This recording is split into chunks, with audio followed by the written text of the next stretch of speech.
was ranked in the world, and that's where it did the best, relatively speaking, in the human capital area. And then we also see that legal environment, for example, 49. We also had 49th place for R&D environment.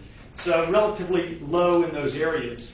But in terms of the relative positioning, India did best in human capital relative to other countries. But in terms of scoring, India's best scores were in the business environment, got a total score of 59.3 out of 100.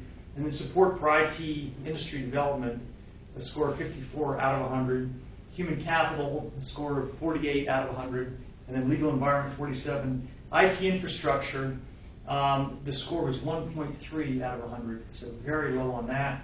And R&D environment was even lower, and that was 0.6 out of 100, so very low.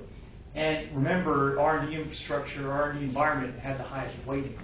So that helps explain why India had, had a score of 48 out of 66. It's important, again, to be competitive in all of these categories. Clearly, India has some room for improvement in each. So if we go to the first category, overall business environment, we see the scoring of India, 50th in this category rank in 2008.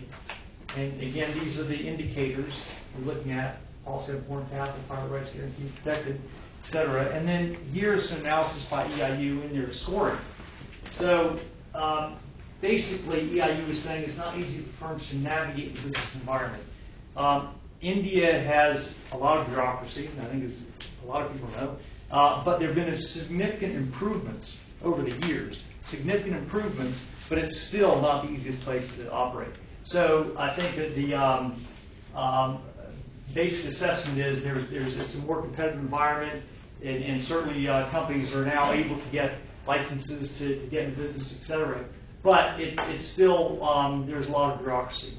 So there are some improvements can be made in the efficiency of bureaucracy, and that would help India.